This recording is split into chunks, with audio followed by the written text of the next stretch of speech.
네, 안녕하세요. 로긴 베이징 만든 유태호입니다. 이게 감독이란 말이 이렇게 쉽게 안 나와요 아직. 조금 부끄러우신가요? 부끄럽진 않지만 좀 쑥스러워요. 쑥스럽죠. 네, 죄송합니다. 제가 언어 선택을 잘못해가지고. 아니에요. 네, 여기 정말 팬분들도 많으실 것 같고 지금 보니까 1회부터 워낙 무대 인사랑 DB 많이 하셨기 때문에 네. 이미 엔터 관람을 하신 분들도 많지 않을까 싶어요. 어제부터 계속 네, 낯을 드신 계속 관객이 좀 따라와 있으신 주시고 거. 네. 너무 힘이 되고 막 너무 마음이 든든해요. 네. 왜냐면 낮에도 어떤 극장들에 좀 관객분들이 이렇게 많지가 않아서 그래도 이렇게 꽉꽉 채워주는 느낌이 있어서 네, 많이 힘이 됐어요. 감사합니다. 혹시 엔터 관람 하시는 분 상당히 많으시군요. 저 영화 기자로서 지금 너무 감동스러운 순간인데요. 이런 관객 상황을 만들어주신 감독님께 다시 한번 감사드립니다. 아니에요. 너무 고맙게도 제가 느꼈던 거를 같이 느껴주셔서 그렇게 된 거지. 제가 너무나 영화 만드는 저 개인적인 얘기를 많이 해서 객관성을 완전히 잃어서 네, 고맙습니다. 네. 우선 많이 알고 계실 것 같지만 감독님 지금 이제 약간 다리가 불편하시잖아요. 네. 혹시 조금 설명을 해주시면은. 네. 제가 마지막 작품이 이제 패스트 라이스라는 영화를 찍고 끝났는데 그 끝나는 날 이후에 제가 첫 일요일에 남산에 올라가서 운동을 하다가 내려와서 운동이 다 끝났는데 그냥 걷다가 보도를 잘못 밟아서 그냥 넘어간 거예요. 그래서 이제 또각 소리 나더라고요. 그래서 너무 웃으면서 얘기하시는 거. 이게 좀 세디스틱한 그런 부분이 있어서 그래서 또각 소리가 났는데 그런데 통증이 이렇게 심하진 않더라고요. 그래서 집까지 뛰어갈까 이런 생각까지 했었어요. 그 순간에.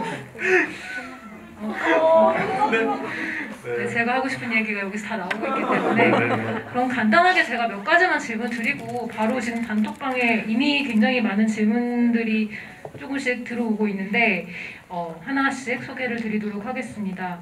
전 이번 영화를 보면서 영화 속에 영어, 독어, 한국어 세 개의 국어가 나오잖아요. 네. 근데 네 번째 언어가 있다고 느꼈어요. 네? 그게 영화는 어떻게 보면은 이제 조금 즉흥적으로 만들게 된 영화이긴 하지만 영화라는 걸 늘 생각해온 사람이 이제 영화라는 걸 해석해서 만든 작품 같기도 하고 동시에 이제 영화라는 언어로 쓴 유태우라는 사람을 보고 있는 듯한 느낌도 들어서 그게 하나의 언어처럼 다가오기도 했거든요. 네. 그래서 촬영 자체는 굉장히 정말 이러다가 죽을지도 모른다는 생각으로 기록으로 시작한 것이지만 이게 만들고 완성할 때는 유태호라는 사람이 생각하는 배우로서 아티스트로서 생각하는 영화라는 것은 이런 것을 갖추어야 한다라든지 이런 기본적인 어떤 의사소통의 그 격식 같은 것들도 있어야 한다는 해석이 담겨 있는 게 이번 영화라는 생각도 들었거든요. 그래서 영화라는 것에 대해서 어떻게 생각하고 이번 작품을 좀 임하셨는지가 궁금했어요. 네, 사실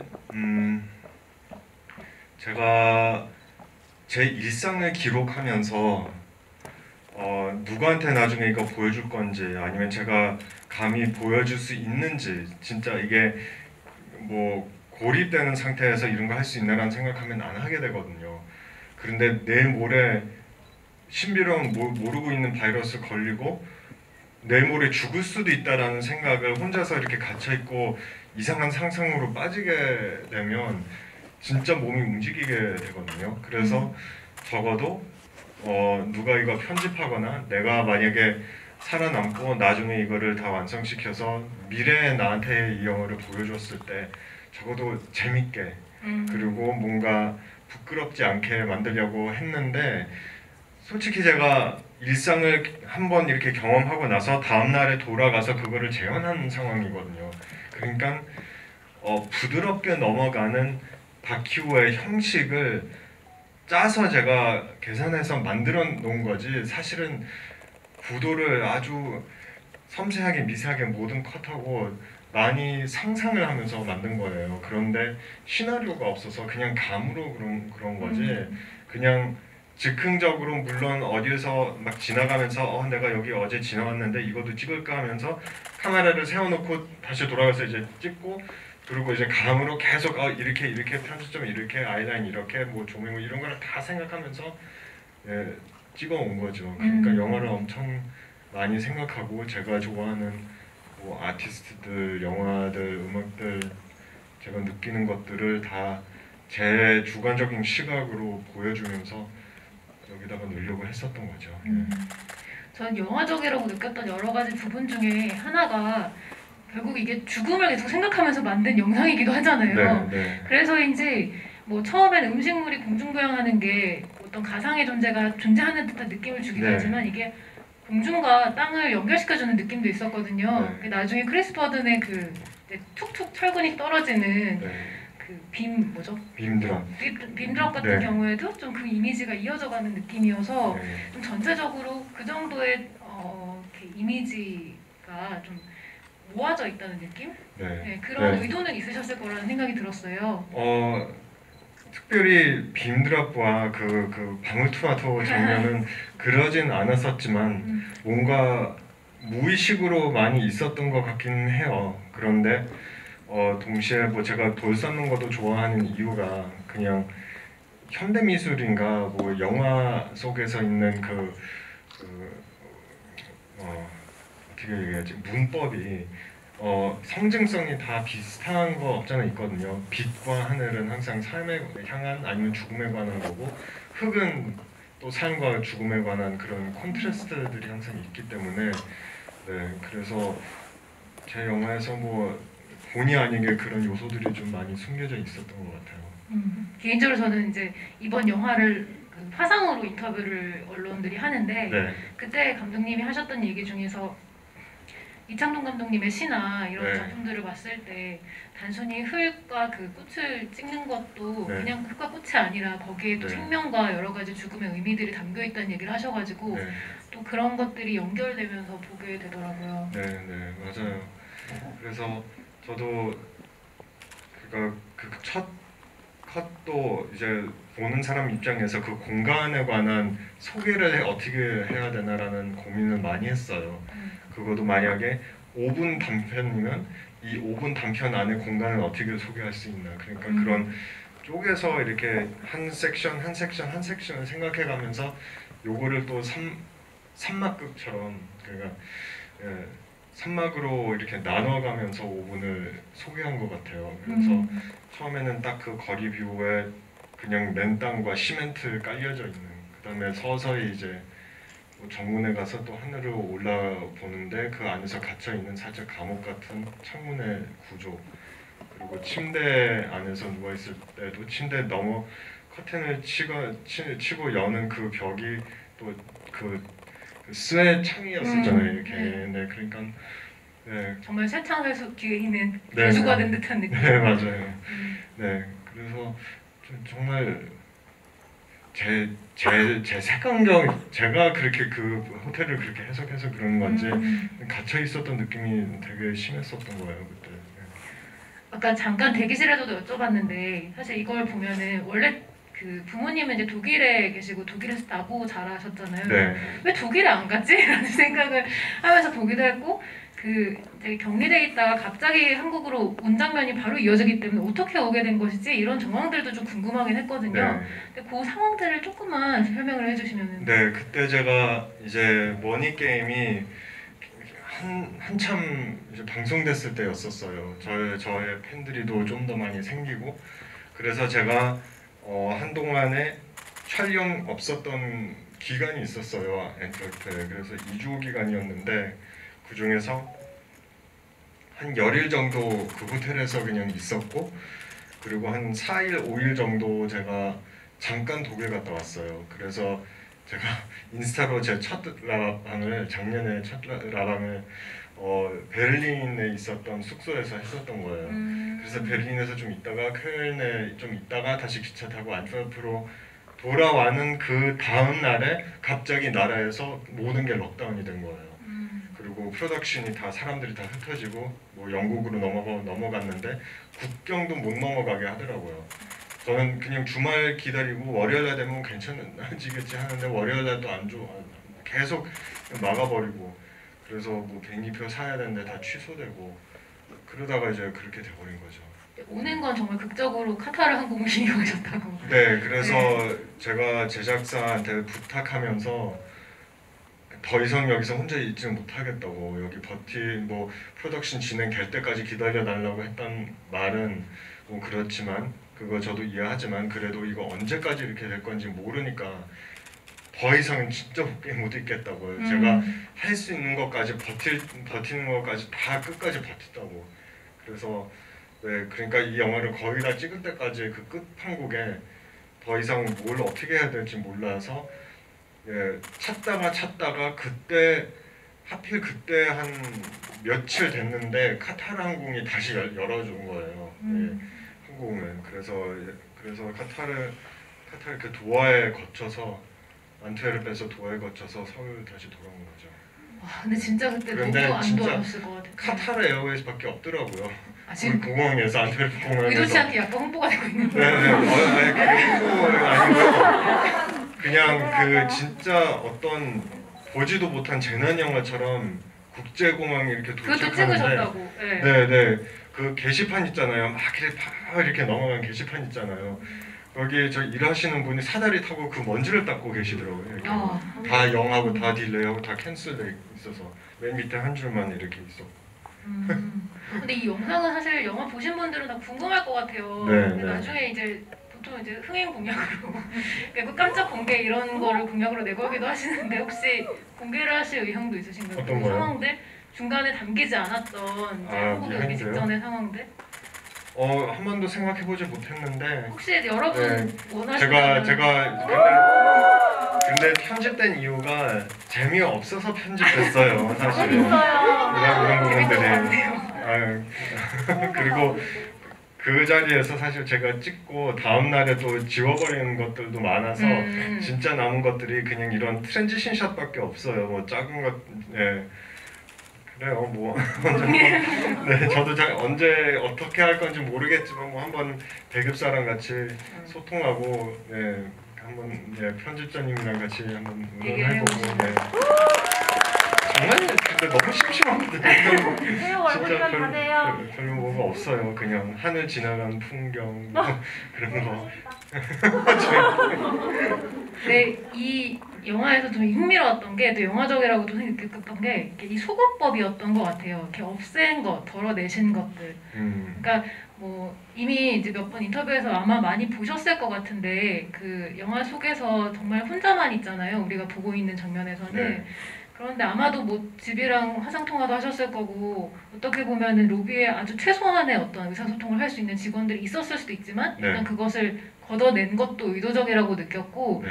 동시에 그러면서 되게 이 사람을 좀 더 들여다보게 만드는 면이 있었다고 생각했거든요. 네, 근데 네. 그때 문득 떠올랐던 게 2015년이었나 그때 동화책 내셨잖아요. 네, 양말 배우 태우. 네. 태우 똑같은 이름의 태우가 저는 네. 그 동화에서 되게 인상적이었던 문구가 부모님이 없이 혼자서 처음으로 혼자였다라는 네. 그런 구절이 있었거든요. 네, 근데 맞아요. 비슷한 상태에 처해 있는 유티옷을 보고 있는 듯한 느낌도 들었어요. 네, 그런 비슷한 요소도 없잖아 있는 것 같아요. 그때는 그런데 좀 더 맥락은 성장 얘기의 맥락이고 지금의 맥락은 그냥 성인된 제가 뒤돌아보는 제 커리어를 바라보면서 뒤돌아보면하고 커리어 때문에 느끼는 것들을 솔직하게 풀어내는 게 거기에 좀 차별성이 있는 것 같은데 혼자 버려져 있는 뭔가 그런 경험과 두려움이 좀 있는 것 같아요. 그 문화적인 배경 때문에 그런 것 같아요. 예. 평소에 친구들이랑 되게 많이 혹은 또 아내나 또 네. 예술을 하고 있는 많은 동료들이 있잖아요. 근데 항상 둘러싸여 있을 것 같은 이미지이기도 한데 혼자라는 시간을 좀 어떻게 가지시는지 평소 많이 가지시는 편이세요? 혼자 지내는 거를 엄청 좋아하고 많이 보내요. 왜냐면 뭐 물론 노력은 하지만 그래도 어떤 일부분에서 어떻게 설명해야 되지? 제가 한 로케이션에서 그러니까 지금은 제가 제 몸이 한국에 있으니까 한국 안에서 쓰는 감수성의 문법에 맞춰서 제가 소통하려고 하는 노력이 항상 필요하거든요. 그런데 제가 느끼는 감수성이 그것뿐만 아닌데 그거를 딱 제 반면에 한 이제 제가 가지고 있는 모든 것의 그냥 한 색뿐이지 다른 색깔을 참고하면서 그거를 소통은 하고 싶은데 듣는 사람 입장에선 그거는 이 배경 안에서만 듣는 콘텍스트 있기 때문에 어쩔 수 없이 그 안에서 가끔씩 외로움이 느꼈을 때가 있어요. 그래서 혼자서 소통을 해도 그게 해소가 안 돼요. 가끔. 뭐 가끔이 아니지 자주 이제 거의 늘 그렇지만 근데 그게 옛날에는 제가 그것 때문에 좀 많이 힘들었는데 뭐 정체성에 관한 고민도 있었고 그런데 나중에 니키랑 얘기하면서 결말이 나왔는데 니키가 그냥 그게 뭐 아티스트의 삶이고 그거 제가 결정한 직업 안에서 그게 너의 특권이다. 그러니까 부정적으로 물론 스스로 해석하지 하고 자기 연민 안에서 갇혀 있을 수는 있겠지만 그거를 빠져나와서 그거를 일을 통해서 해소하고 털어내야지. 그런데 그런 외로움들 때문에 저의 감수성이 배우로서 더 깊어졌고 더 넓어졌다는 사실을 깨달았죠. 예.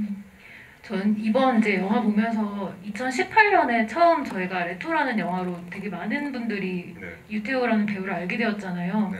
근데 저는 조금 운이 좋게 칸 영화제 가기 직전에, 그러니까 초청을 발표를 난 이후에 네. 인터뷰를 할 기회가 있었어요. 네. 그때 굉장히 좀 1시간 반 정도 이야기를 나눴었는데 거기에서 인상적이었던 여러 고문들이 있었지만 그 중에 처음 원래 농구를 하셨었잖아요. 어렸을 때. 네, 어렸을 때 농구하시고 한인 최초의 그 농구 NBA 스타를 꿈꾸셨다는 그때 얘기도 당시엔 그랬었죠. 네, 하셨는데 그 취미로 보던 영화를 좀 진지하게 보게 된 계기 중에 하나가 미국 가서 리 스트라스버그의 그 연기 수업을 들을 때 연기 선생님이 이상한 것을 나에게 했다. 그래서 그때 무대에서 펑펑 울었다는 얘기를 하셨던 게 기억이 났어요. 네네네.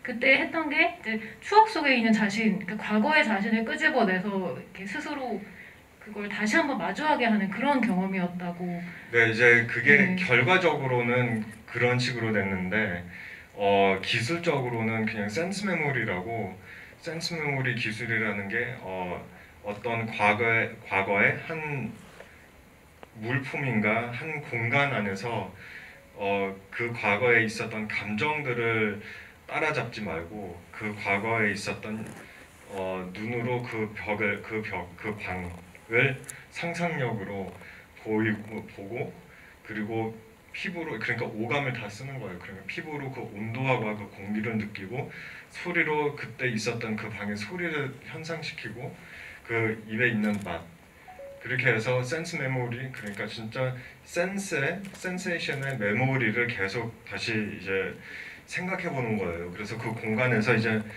뭔가 대사를 주거나 뭔가 하고 싶은 말인가 너무 개인적인 말이면 반에서 이제 개인적인 말 하면 그거 금지거든요. 그래서 그냥 소리를 외치래요. 노래 부르거나.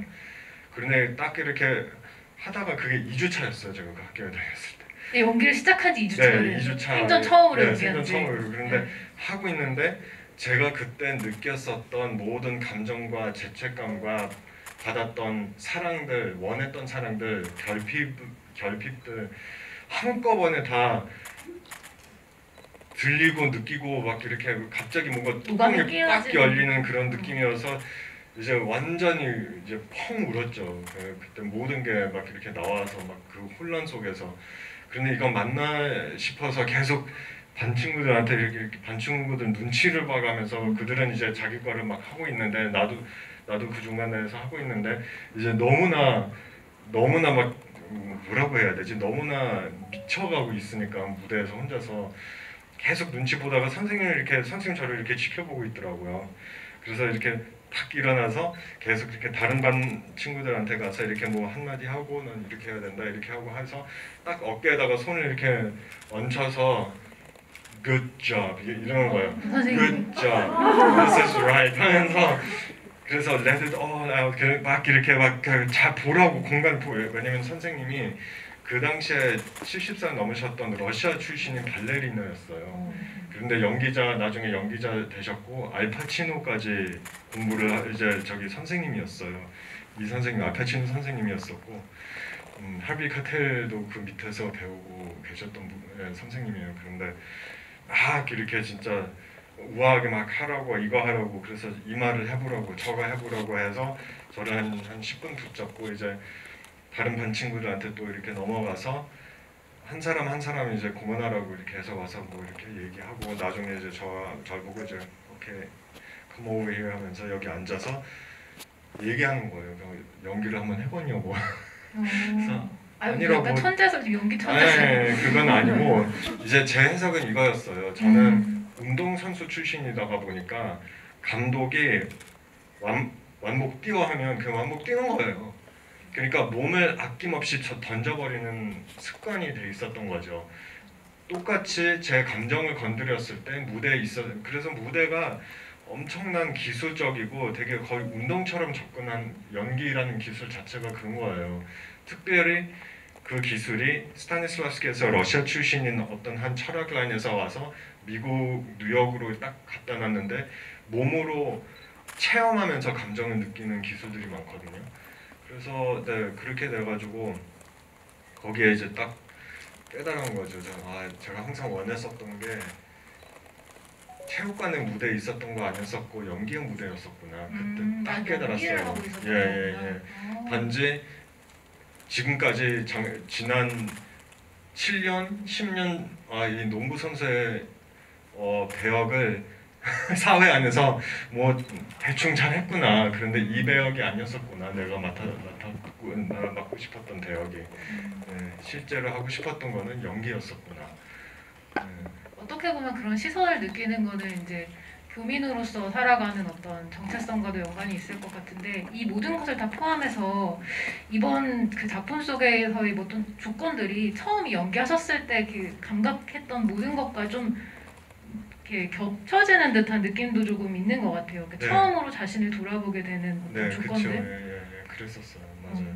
그래서 또 다른 내가 나오잖아요.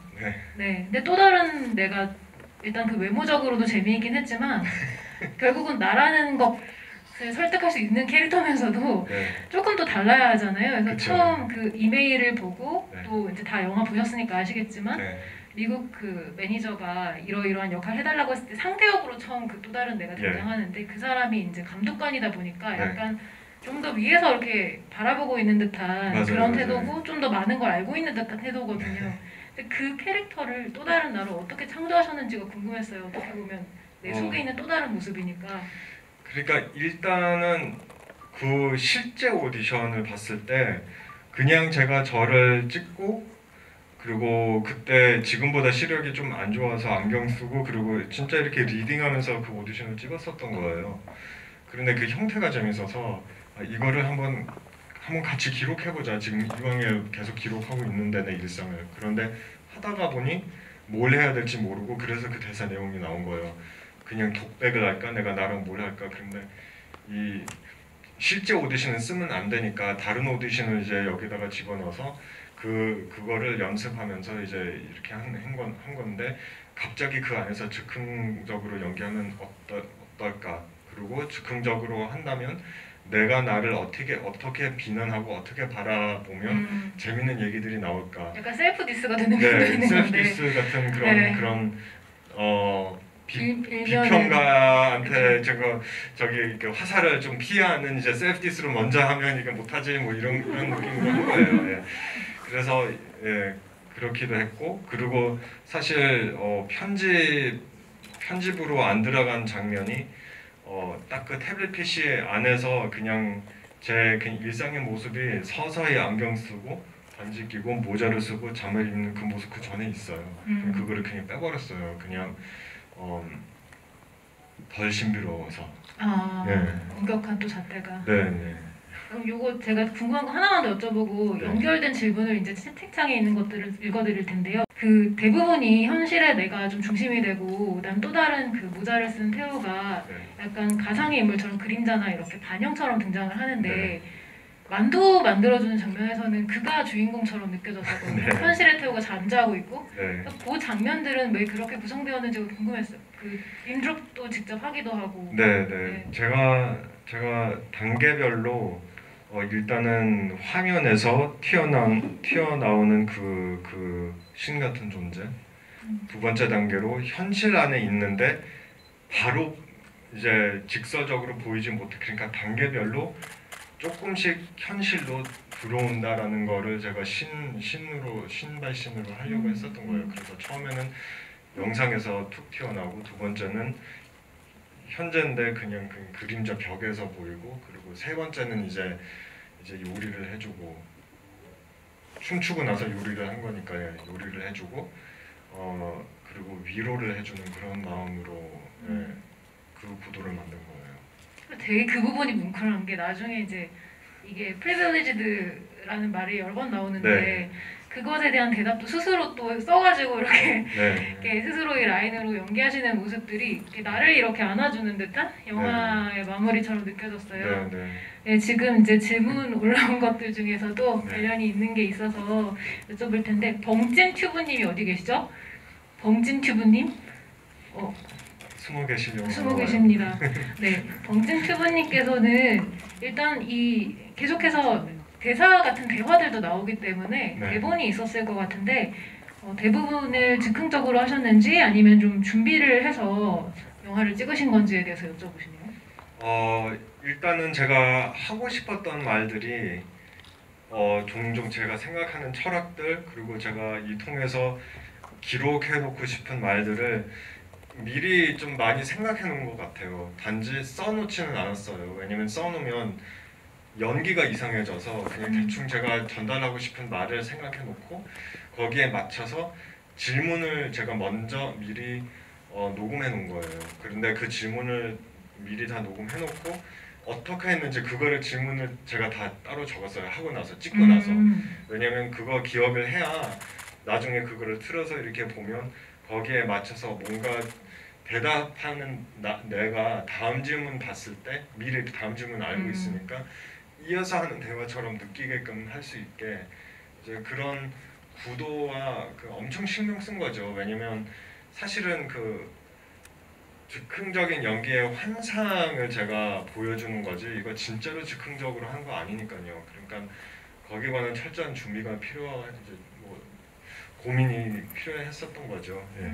근데 꼭 그 대사뿐만 아니라 촬영도 사실 보면은 이렇게 그 감독님이 이렇게 지나가고 있는데 길거리 건너편에서 촬영되고 있고 네, 그렇죠. 그런 동선들을 미리 저기다 사실 갖다 놓고 본인이 지나가야 찍을 수 있는 네, 거잖아요. 그쵸, 예. 1인 다역을 하셨던 건데 맞아요. 예. 그런 촬영들은 좀 가장 어려웠던 순간 기억나는 거 없으세요?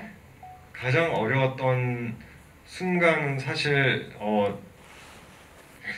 실은 낮에 대낮에 호텔에 나왔을 때 그때 그냥 그래서 거리를 많이 못 찍었어요. 낮에는. 왜냐면 물론 사람들이 없는 환상을 또 제가 그런 구도로 제가 연출을 했기 때문에. 그런데 가끔씩 그래도 지나가는 사람들이 있었거든요. 그런데 더 외로운 느낌을 살리기 위해서 없는 사람들 안에서 제가 이렇게 이동하는 거를 찍어야 되잖아요. 그래야 더 외로워 보이니까. 그런데 이제 지나갔을 때 이제 혹시나 누가 가지고 갈까 핸드폰을 이게 계속 연기를 해야 되는데 카메라 보면 안 되는데 계속 여기 이 구석에서 이렇게 인식되면서 연기를 집중한 거죠. 티가 안 났어요. 아, 감사합니다. 네, 그때하고 한국에서 산을 다녔을 때, 그때 사람들이 상당히 산을 많이 다니는데 또 혼자서 있는 연기를 해야 되는. 저는 새벽에 가셨나 했어요. 사람이 아니요, 아무도 나 없어. 대낮에 갔는데 사운드로 많이 이제 처리했어요. 왜냐면 사람 소리가 엄청 많았었거든요. 네. 그리고 맞다, 마지막으로도 또 물론 이제 크리에이티브하게 제가 이거를 쓸 수 있었는데 뭐 장 봤을 때 원래 그 슈퍼에서 허가가 안 나왔거든요. 그러면 사진만 이거 조그만 거를만 그냥 찍어도 되나 물어보니까 그건 된대요. 근데 이제 이렇게 들고 다니고 사람들이 장 보고 있는데 코로나 때문에 이미 다 막 정신없어 하시는 분들이 계시는데 혼자서 삼각대역에 가서 잠깐 이러면 안 되잖아요. 홍제까지 드시죠? 네네. 그래서 그냥 이렇게 하고 이거 찍을게요. 제가 좋아해서 그냥 괜찮다고 해서 이렇게 손에 들고 이렇게 찍고 왜 이렇게 찍고. 아 이렇게 피땀 흘린 장면들이 네, 네. 오늘의 영화로 완성이 되었네요. 이 질문 너무 재밌어가지고 꼭 하고 싶은데 빨래하는 태호님이 원래 실제로 길에서 춤을 자주 추시나요? 이렇게 물어보시네요. 네 그런 거 그냥 기분이 내키면 그냥 그래요 저는. 저는 기억나는 게 그 네. 2018년 당시 네. 저희가 시청역에 회사가 있었는데 네. 그 왜 도로에 이렇게 중간에 대리석들이 막 올라와 있잖아요. 갑자기 그 위로 올라갔다 내려갔다 올라갔다 내려갔다 춤을 추듯이 하셨던 게 기억이 나요. 네, 네. 굉장히 기분이 좋으셨던. 저 다음에요. 네. 정말 영화 속 모습이 지금 약간 지금보다 약간 어쩔 수 없이 더 멜랑콜리한 느낌이 있지만 네. 그대로 나온 것 같아요. 네. 또 한 분이 실제와 그 일종의 페이크 다큐, 그러니까 극화된 부분이 있잖아요. 그래서 페이크와 실제의 비율을 물어보시는데요. 네. 초롱초롱 무지님께서 아이고 좋은 질문인 것 같아요. 사실은 제가 다큐멘터리라고 하면 실제 다큐멘터리를 존재하지 않다고 저는 생각해요.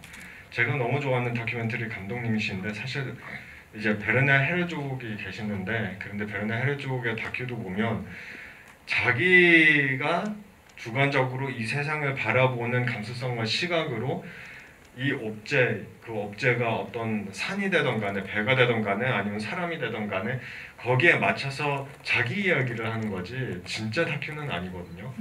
그래서 베르네 헤르족 감독님이 그러니까 극화된 현실, ecstatic truth라는 단어를 이 시네마 역사 안에서 처음으로 썼던 분인 것 같고 그게 저한테 설득이 되더라고요. 그게 뭐냐면 우리가 현실이든 픽션이든 어떤 truth가 그러니까 truth라는 단어도 한국말로 번역하기가 어려워서 감수성. 근데 현실이라는 거기에 설득이 되고 그 감정을 느끼면 그럼 그 감정이 바탕이 극영화이더라도 실제로 느끼는 거잖아요. 그러니까 우리가 다 돈 주고 우리한테 거짓인 이야기를 지금 우리가 보러 올게라는 마음을 먹고 와서 영화를 보는 거잖아요. 그러면서도 불구하고 진짜 감정을 느끼고 그 감정을 느껴서 위로를 받거나 뭐 울음도 터지고 웃음도 터지고 슬픔도 터지고 하는데 그러니까 더 이상 중요하지 않은 것 같아요. 픽션과 논픽션의 차이. 우리가 느끼는 게 그 주관적인 느낌이 우리의 트루스니까 그 트루스가 여러 가지 트루스가 될 수가 있고 지금 여기 관객 여러분들도 뭐 100명 정도 되실 것 같은데 모든 분들이 100개의 다른 영화를 한 영화를 통해서 본 것 같아요. 모든 해석이 다르니까. 네, 전 제 생각은 그래요. 네, 사실 이 영화 자체에 대해서 지금 여러 질문이 있는데, 그러니까 디바이스에 대한 질문이 좀 있어요. 근데 저희는 이미 알고 있죠. 이게 네.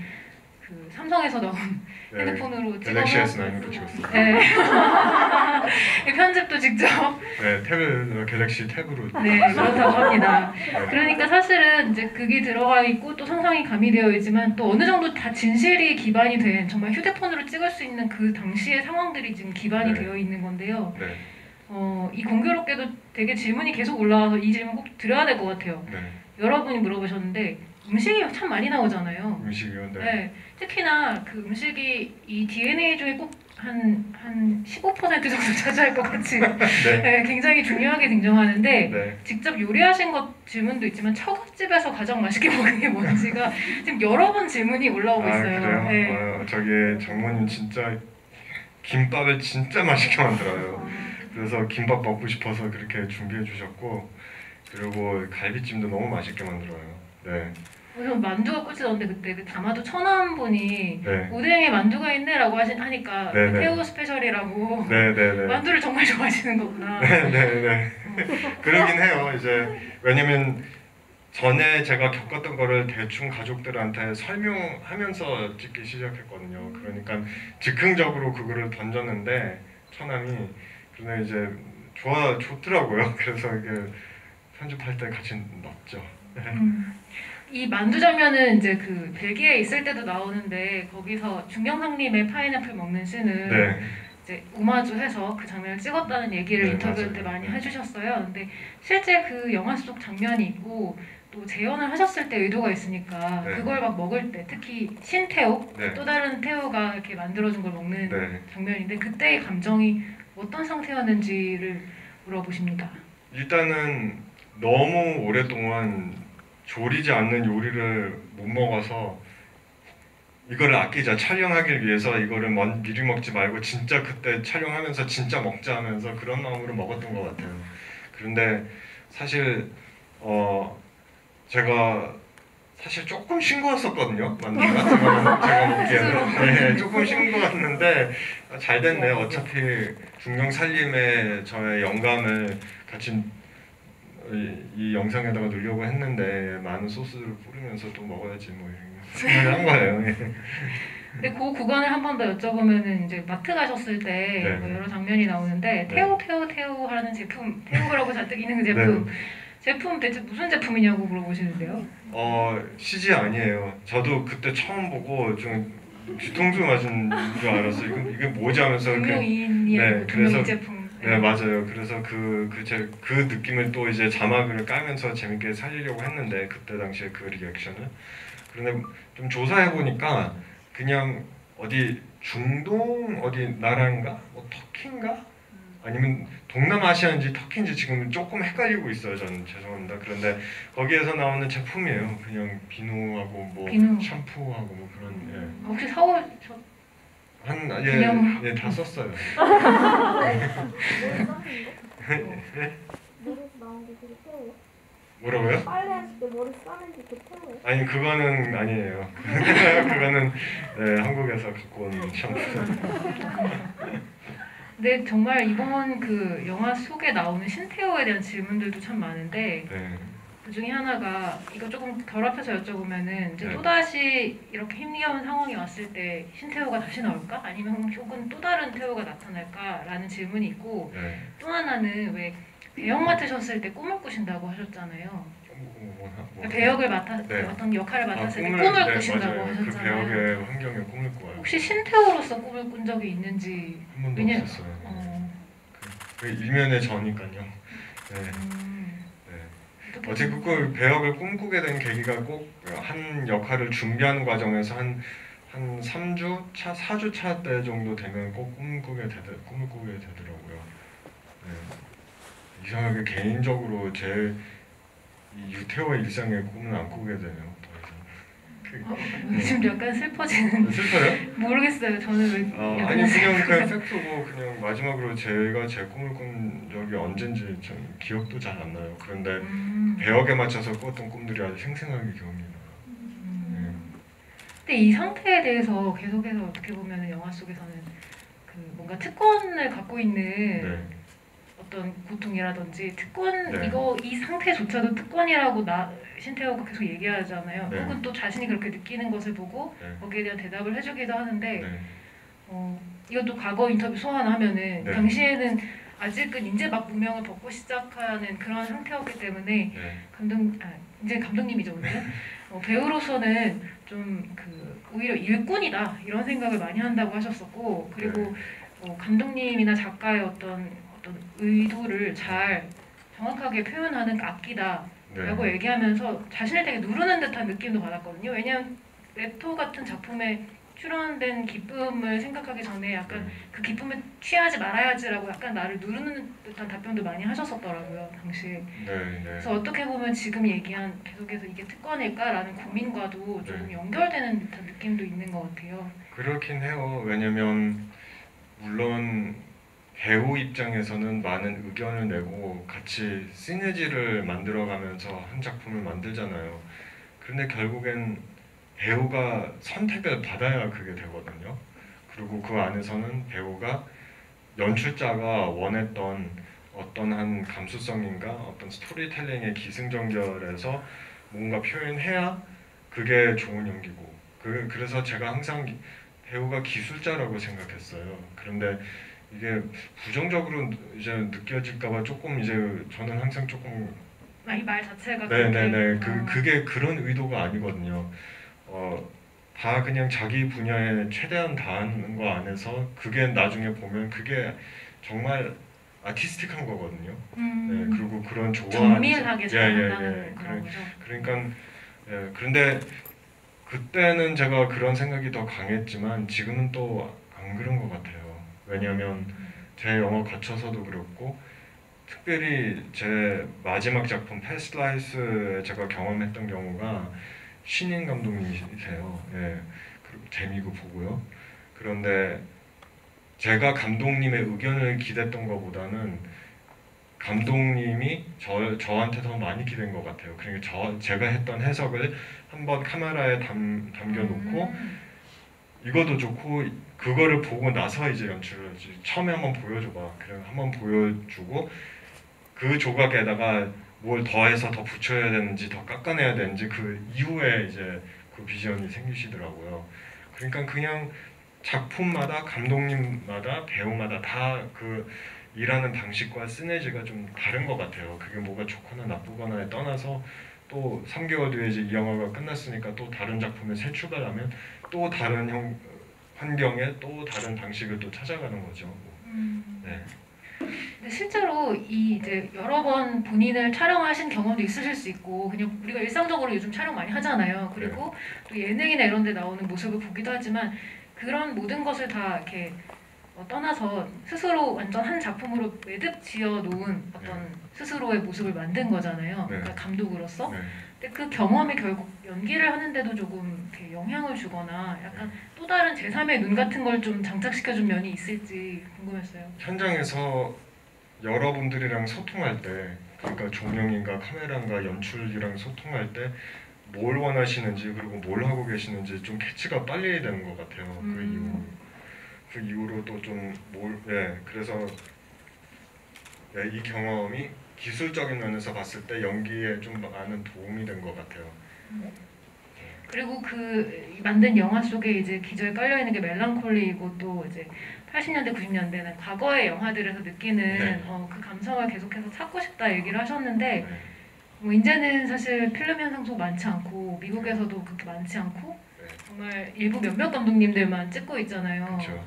만약에 정말 필름 비싸지만 한 1시간짜리 정도의 영화를 필름으로 찍을 수 있다면 그때의 그 감성을 정말 불어넣을 수 있는 감독으로서의 기회가 주어진다면 어떤 작업을 좀 해보고 싶으신지. 네. 와, 너무 좋은 질문이네요. 한 번도 생각해보지 못했는데 요새 제가 서울 시내를 다니면서 오늘도 무대 인사하면서 이제 중간중간에 이동을 하잖아요. 그런데 이렇게 우리가 요새 느끼는 이제 뭐 해시태그들도 있고 사회의 변화들이 많잖아요. 거기에 맞춰서 뭔가 아이디어들이 있는데 그런데 이거도 미래 우리의 모습들이 그러니까 한 15년, 20년, 30년 뒤에 만약에 지금의 변화의 상태에 대해서 재밌는 이야기가 나온다면 그거를 엄청나게 노스탈자 가지고 바라볼 것 같아요. 네, 왜냐면 우리가 다 공평해지고 정말 많은 소통 속에서 섬세해지고 그리고 좀 더 행복해진 상황의 미래를 제가 가정을 하면서 이때 돌아오면 사실 그런 나라가 유럽 이제 이게 비교하려고 하는 건 아닌데 사실 제가 독일을 떠나는 이유가 독일에서 너무나 모든 행복이 갇혀 있기 때문에 아쉬울 게 없고 욕심이 없어요 사람들이. 그래서 복지가 더 잘 되어 있고 복지가 잘 돼 있고 여러모로 공평하고 뭐 이러니까 그러니까 뭔가 우리가 아직도 변화를 일으킬 수 있다라는 요소들이 있는 게 너무나 사실 좋지만 물론 그 바탕이 좀 부정적인 경험들이 많아서 그 바탕이지만 그런데 그 희망을 보면서 그 길을 보면서 그 빛을 보면서 계속 새로운 거를 만들어 해나가려고 하는 그 열정과 그게 대단하다고 생각해요. 내가 멋있다고 생각해요. 근데 그거를 지금 현재를 그런 식으로 그거를 필름에다가 담겨놓으면 나중에 봤을 때 그 필름 요소 때문에 그 텍스처 때문에 다시 그 지금 우리 현재 상황을 보게 되면 야 그때 그래도 우리가 많은 변화를 일으켰구나. 그러니까 지금 이렇게 살고 있구나라는 그런 시대가 될 것 같아요. 그런데 이것도 그냥 제 생각이니까 안 그럴 수도 있지만 내용적으로 어떻게 담고 싶다라는 즉흥적인 지금 막 떠오르시는 건 없으세요? 지금 즉흥적으로요? 네. 제가 지금 일단 이 질문은 영화를 너무 재밌게 본 어피치님께서 해주신 질문이었습니다. 아 그래요? 뭐 글쎄요, 제가 개인적으로 좋아하는 것부터 시작해야 되니까 뭔가 마리오네트 아세요? 혹시 마리오네트? 근데 제가 어렸을 때 인형 말씀하시는 거죠? 인형 네, 동유럽 나는 마리오네트를 많이 보고 자랐어요. 그런데 유럽에서는 사회 이슈를 되게 많이 마리오네트 통해서 이제 독일 말로는 포펜이라고 네. 부르고 영국은 테아트인데 포펜 테아트를 많이 보고 다녔고 항상 저녁에 뭐 어떤 지어진 시간에 어린 애들 위한 그런 프로그램이 있었거든요. 그런데 그 안에서 숨겨져 있는 진짜 아름다운 사회적인 얘기가 많거든요. 근데 그거를 우리 사회도 단순화시키면서 되게 아름답고 애잔한 얘기들을 많이 할 수 있거든요. 특별히 이거 어디에 줄에 걸려 있다는 이 상징이 우리가 어디 붙잡혀 있다, 뭐 거대한 누구한테 붙잡혀 있다는 그 감정을 우리가 그 인형에다가 이입을 하면 그게 너무나 공감심이 제 입장에선 그게 공감이 되거든요.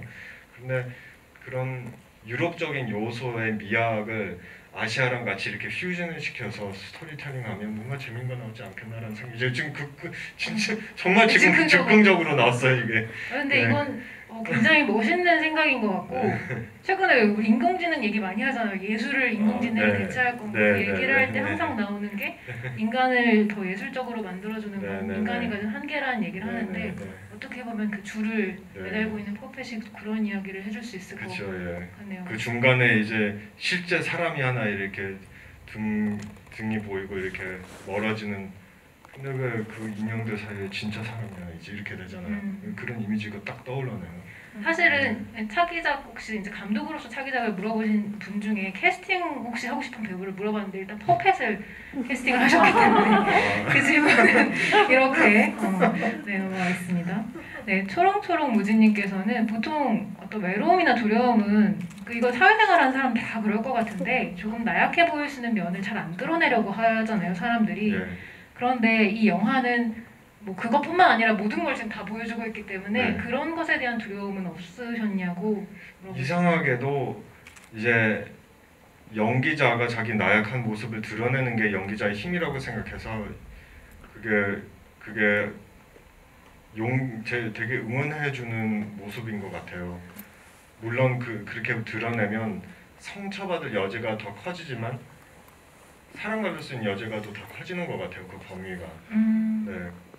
근데 글쎄요, 저도 연기자로서는 그렇게 생각하지 않고 어렸을 때부터 그렇게 생각한 것 같아요. 그게 영화 단어가 vulnerable이라는 단어가 있는데 그게 한국말로도 이렇게 긍정적으로 번역되어 있는 단어를 찾으려고 하다가 못 찾겠더라고요. 사전은 상처받기 쉬운 뭐 이런 식으로 나오잖아요. 근데 저는 이제 긍정적으로 민낯을 드러낸다. 아니면 되게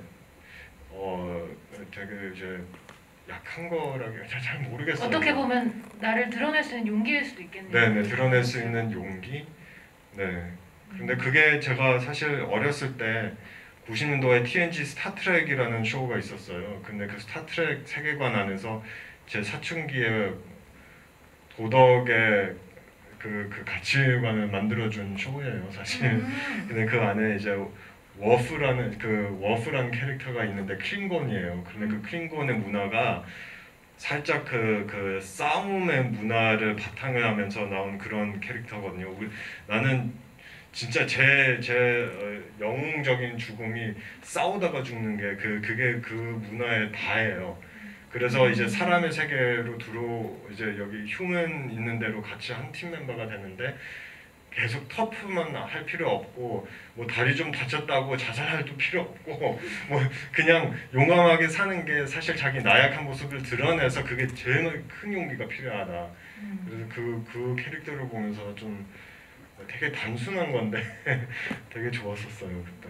근데 인터뷰 하실 때도 그러니까 이제 자기의 연약함을 이번에 이제 영화를 통해서도 보여주셨지만 네. 실제 과거에는 이런 거에 많이 공감을 하실 정도로 기본 상태가 아주 이랬고 멜랑콜리가 이거보다 약간 높은 정도의 수준일 정도로 되게 맞아요. 조금 예. 울적한 기분이었다는 얘기를 네, 하셨는데 맞아요. 이 질문에도 지금 한 분이 해주셨고 영화에도 과거의 너를 별로 좋아하지 않았다는 대사가 나오잖아요. 네. 근데 현재를 중시하는 것도 중요하겠지만 일단 그 이유 말고 과거를 좋아하지 않았던 이유가 있으셨는지 그 이유 말고 혹은 이제 너를 좋아하지 않았지만 이런 얘기를 네, 네. 하게 된 그 네. 영화 속에서 하게 된 어떤 이유? 네, 글쎄요.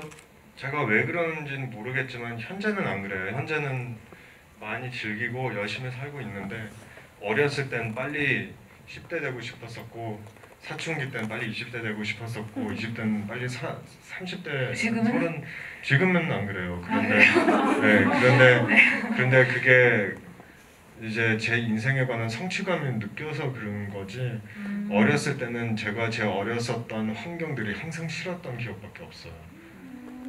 근데 그게 문화적인 환경 때문에 그런 이제 제일 큰 거 같고, 그리고 부모님이랑 같이 또 세대 차이. 왜냐면 부모님의 출신이 이제 광고 간호사로 독일까지 넘어가셨고, 그게 단순하게 표현하자면, 그리고 팩트로 표현하면 노동층이잖아요. 그런데 독일에서 그런 거를 그냥 팩트로 이제 뭐 비난 없이 그냥 팩트라서 저도 이렇게 이 단어를 쓰는데, 노동층 안에서 받을 수 있는 교육과 교양이 한계가 있는데, 독일에서는 또 복지 시스템이 잘 돼 있어서 이제 학교에서 뭐 막 이런저런 공부를 많이 시키잖아요. 그러니까 부모님이랑 소통할 때 아쉽게도 하고 싶은 언어는 똑같이 거의 쓰고 있는데 하고 싶은 감수성과 말이 통하지 않는 거예요. 그 안에서 제가 느꼈던 외로움과 고립되는 거, 그리고 네, 그 세대 차이인 것 같아요. 이제 디테일로 들어갔지만 짧게. 근데 그거는 더 이상은 똑같이 다 사랑하는데 서로의 방식만 다른 거지. 이제는 다 이해해요. 이제는 너무 편해요, 부모님이랑 소통할 때. 그리고 그때도 그럴 수밖에 없었구나라는 거 서로의 얘기를 하면서도 네, 하면서 되게 편해요. 그런데 그런 요소도 영화 보셨어요, 부모님은? 아니요. 왜요? 제가 아직 보내드릴 찬스가 없었어요. 아, 제가 네, 뭔가 좀 제대로 극장에서 보여드리고 싶은 마음도 좀 네 있으실까요? 그런 것도 있어요. 이번 그 영화 속에서 나오는 여러 가지 재능 중에 또 하나가 음악이잖아요. 네. 흥얼거리기라도 지금 제가 또 기억이 나려고 하는데 아이고 조금만 이렇게 아닌가요? 아니에요? 너무 좋아서 지금 막 음원이 나오지 않냐 이런 이제 여러 질문들이 있으셔가지고 아이고 제가 아이고 한 번만 제발. Nothing seems alright. Love me, hold me tight. Save me out of this overwhelming life. 네, 여기 잠깐만요. 아이고. 근데 그 음색도 되게 유태오라는 사람답다라는 느낌이 든다는 게 참 신기했어요. 그 음악을 들으면서. 아 그래요? 네, 리듬이나 이 모든 멜로디나 이런 느낌들이. 감사합니다. 너무 더워졌네요. 제가 그 작년 10월에 한동안 영파더스라는 그룹을 많이 듣고 있었는데 맨체스터 출신의 역사를 또 공부하게 되더라고요. 너무 궁금하니까 하필 왜 맨체스터에서 이런 좋은 그룹 사운드 브릿팝이 나오나. 그러다가 보니까 이제 살짝 그런 브릿팝적인 음악에 영감을 받아서 그 곡을 녹음하게 된 거죠. 이번 그 영화 중간에 나오는 아마 독일 밴드의 음악인 것 같은데 유엔미인가요? 네, 유엔미는 그런 브레스 밴드예요. 근데 느낌, 춤추네? 음의 느낌이 조금 비슷한 느낌도 좀 있어가지고 그래요? 음악은 문외 아니지만 네. 정서적으로 통한다는 느낌을 받았던 그럴 것 수도 같아요. 있겠죠. 네. 독일 밴드고 브레스 밴드라는 역사의 요소를 생각하면 뭔가 장례식장인가 전쟁으로 들어갔을 때 사람들한테 위로 주거나 용기를 불어넣는 음악들이었었으니까요. 마칭 밴드인가 브레스 밴드가 특별히 유럽에서 그러니까 항상 죽음과 삶에 좀 이렇게 같이 이어 있는 그런 멜랑콜리함이 있는 것 같고 칠리 건사레스도 그런 것 같아요. 칠리 건사레스가 지금 파트너를 제 고향에서 살거든요. 칠리가. 헬렌? 네, 켈렌에서. 네. 그래서 이것도 신기하네 이런 생각이 들더라고요. 그래서 하필 그 트랜지션 음악이 칠리 건사레스 따따따따따 그 음악 있잖아요. 그 칠리 건사레스 음악인데 혹시 모르시는 분들이 계신다면 칠리 건사레스가 그 아이폰에 선전 그 음악 있잖아요. 따따따따따따따 그 음악 만든 분이에요. 네, 그러니까 너무 유명한 사람이에요. 사실 그 팝계비 언더에서. 네. 그런데 그분이 이제 여러 가지 음악들 재밌게 막 뭐 너무 피아노 앨범, 솔로 피아노 앨범도 있고 막 어렸을 때 막 래핑도 했었고 뭐 다 신기한 사람이에요. 그분도. 근데 고맙게도 레토를 보셨다고 해서 카피라이트 그냥 흔쾌하게 주겠다고 해서 이제 영화에 쓰게 된 거죠. 음악 얘기 하나만 더 하면 그 자작곡 가사 중에 이렇게 뒤에 나오잖아요, 자막으로. 근데 이 주체할 수 없는 삶으로부터 날 구해줘 다음에 내 젊음은 사라져버린 것 같아. 내 모든 꿈을 기록해줘 이런 가사가 있는데 다 기억하시겠지만 이제 아내이자 사진가 작가인 니키리님께서 예전 이제 방송 출연했을 때 이 가장 매력이자 꼭 보존해야 할 것으로 소년미를 얘기했는데 이 젊음이 사라져버릴 것 같다고 직접 쓰셔가지고 이 가사에 대한 이유를 좀 듣고 싶었어요.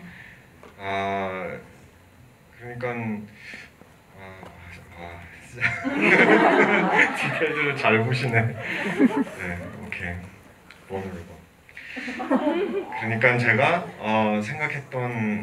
생각했던 모든 소통이 특별히 영화나 음악이면 진짜 솔직한 소통을 해야 되니까 제가 느낀 거는 제 청춘이 이제는 서서히 없어진다는 느낌은 없잖아 있어요. 네, 물론 어떤 우리의 그런 산업 문화 안에서 젊음을 보장하고 그 젊음을 앞세워서 브랜딩해서 뭔가 오랫동안 갈 수 있는 이미지를 메이킹은 해야 되는 게 없잖아 있지만 제 생각에는 그게 또 제 개인적인 생각이지만 나이와 거기에서 나오는 서러움과 죽음에 관한 두려움을 피해가면서 이거 얘기하지 마. 이건 부정적인 거니까 라이크가 많고 다 이쁜 모습 이게 다 우리 현실이야 라는 게 현실처럼 느껴지지 않고 내가 나를 속이는 것처럼 느껴져서 적어도 제가 제 거를 작가할 때 진솔하게 제가 느낀 거를 담겨야 그게 어떻게 보면 그 나의 모든 부정적인 거를 제가 인지를 하면 그리고 인정을 하면서 젊게 살 수 있는 방식인 것 같아요. 그거를 부정하면서 사면 빨리 주름이 생기는 기분이에요. 부정 안 하고 살면 우리가 뭐 얼마나 오래 산다고 인생이 얼마나 허무한데 사실 제가 그렇게 생각하거든요. 그런데 그거를 인식하는 순간부터 그러니까 지금 이렇게 소중하지. 그러니까 지금 더 순수하게 살 수 있지. 그러니까 지금 열심히 살아야지. 이렇게 되거든요. 네, 저는 오히려 그거를 깨야 된다고 생각해요. 그러니까 참 이게 SNS라는 게 참 이상한 요소인 것 같아요. 신기해요, 저도. 네, 계속 저를 솔직하게 소통하려고 노력하면서도 어느 순간에 저도 라이크가 몇 개지? 이렇게 보게 되는데 근데 이거는 상관없어. 내가 나를 그냥 솔직하게 소통했으니까 제가 올린 거는 내가 좋아서 한 거니까 타인이 좋아할 것 같아서 올리는 건 아니고 그게 중요한 것 같아요. 지금 이제 끝날 시간이 3분 정도 남아가지고 질문 딱 2개만 해야 될 것 같은데 이분이 이 질문 메밀이라는 분께서 해주신 질문이 정말 초반에 나왔다가 지금 또 나왔던 것이기 때문에 제가 정말 사소한 질문이긴 합니다. 머리 손질을 끝낸 후에 우리가 세수하는 모습까지 본 게 처음이잖아요 지금. 그러다 보니까 머리 손질한 다음에 세수를 한 게 습관인지 정말 사소한 질문이어서 마지막 마무리 직전에 머리 손질한 다음에 세수하는지 뭐 내가 그때 왜 그랬지? 왜 그랬었지 그때? 제가 제 기억에는 찍다가 뭔가 마음에 안 들어서 돌아가서 다시 찍어야 된다라는 한 순간이었었던 것 같아요. 그런데 제가 샤워하면서 머리를 감고 샤워하면서 얼굴 비누질 할 때가 있는데 그래도 샤워할 때 까먹을 때가 있거든요. 그냥 얼굴 비누질만 안 했고 몸하고 머리하고 다 했는데 얼굴만 했는데 그래서 그게 찝찝할 때가 있어요. 그랬었던 것 같아요. 그래서 네, 하고 나서 또 이렇게 했고 그리고 그거를 또 다시 찍었던 기억도 있고 그럴 때가 있어요. 귀엽다. 뭐 여기 계신 분들 다 너무 아쉬우겠지만 오늘이 일요일 밤이잖아요. 그래서 이만 마무리를 해야 될 이제 상태인데 네, 저도 아쉽습니다. 근데 이 극 중에서도 보면은 정말 결정적인 순간마다 나타나는 신태호가 네. 중요한 답변이 꼭 필요로 하는 순간에 싹 사라지잖아요. 두 네. 번이나. 네. 그런데 이 마지막에 우리 모두 괜찮아질지 물었을 때 답 없이 사라지는 그 장면, 거울 속에 있는 장면이 나오는데 네. 신태호를 대신 사실 신태호이기도 하니까 네. 신태호를 대신해서 네. 지금 아직도 코로나가 끝나지 않은 이 시점에서 네. 어떤 우리 모두 좀 힘날 수 있는 한마디 네. 이렇게 또 직접 만날 기회가 많지 않으니까 듣고 네. 싶다고 청해 주셨네요.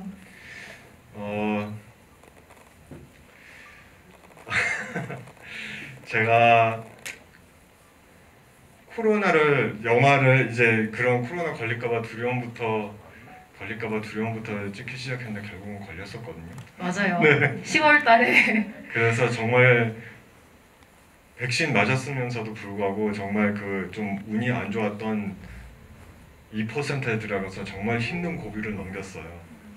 그런데 이렇게 넘겼는데 사실 이 상태가 지금 여러 이유로 여기까지 우리 세상이 왔는데 제가 봤을 때는 이것 또한 고맙게 받아들여야 되는 것 같아요. 물론 답답하고 하지만 앞으로 우리가 얼마나 좋은 상황에서 살았는지 2년 전에 계속 생각하게 되잖아요. 언제 마스크 벗고 그냥 안 답답하게 다닐 수 있고 그래서 네 그냥 이런 순간들을 생각하시면서 나중에 만약에 상황이 또 좋아지면 모든 거를 그냥 당연히 여기는 게 참 위험한 것 같아요. 당연하게 뭔가 삶이 이렇다라는 거를 다 이렇게 주장하고 이렇게 하는 게 그게 제가 스스로 저한테 그러거든요. 그게 이거 당연한 거 아니지.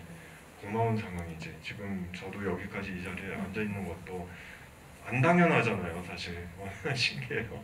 예, 말도 안 되는 상황인데 누가 많이 영화 보러 오는 것도 아니고 그래서 사실 힘들지만 우리보다 힘든 사람들이 항상 있다는 거를 기억하시고 지금 정말 당연하지 않다. 지금 우리가 이렇게 앉아 있고 숨 쉬고 있다는 게 당연한 게 아니에요. 고맙게 생각해야 돼요. 숨 쉴 수 있다는 자체가 네 걸어 다닐 수 있다는 자체가 못 걸어 다니는 사람은 또 다른 있어요. 이것 때문에 아니고 그것 때문에 그냥 예를 들었는데 네 그렇게 생각하시면 정말 고마운 것 같아요. 모든 게. 사실 이 영화를 볼 수 있는 것도 요즘에 다들 아시겠지만 극장뿐만 아니라 또 예술영화관도 굉장히 힘들고 배급하시는 분들도 힘든데 N9 필름이 또 이렇게 배급을 해서 맞아요. 이렇게 극장에서 여러분과 만나게 된 이것도 사실 당연하지 않은데 너무 감사한 거죠. 맞아요. 제가 네. 무대 인사하면서 계속 얘기했는데 N9 영화 이제 N9 필름 배급사인데요. 제가 관계자분들한테 그 이사님한테 이 영화를 보여드렸는데 이 정도면 그냥 집에서 친구들한테 보여주기가 너무 아깝다. 극장 개봉 노릴 수 있다 하는데 이 코로나 시대 때 그렇게까지 결정 내린다는 게 이 성과가 그쪽도 먹고 살아야 되는데 이렇게 하겠다는 게 참 저한테는 너무나 이제 미안하면서도 고마운 상태고 동시에 제가 이런 식으로 이제 개봉하겠다는 마음을 안 먹었기 때문에 음악을 만들어 썼거든요. 그런데 그 모든 만들어 쓴 음악을 다 그 카피라이트 풀어주시고 여기까지 이렇게 온 게 진짜 고마운 상황이죠. 말도 안 되는 상황이죠, 사실. 맞아요. 네. 지금 여기 또 앉아 계신 관객분들도 너무 감사하고 이제 네. 마지막으로 진짜 이제 끝나야 될 시간이 와가지고 네. 감독님도 감사하고 관객분들 네. 그리고 옛날 필름 다 감사하다는 의미로 큰 박수를 치면서 감사합니다. 감사합니다. 네. 감사합니다. 네네, 수고하셨습니다. 감사합니다.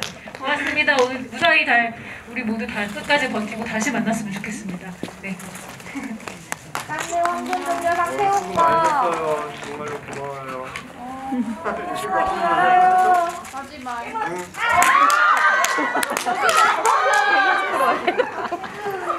여기 한 번만. 아, 제발. 내일도 만나고 싶어요.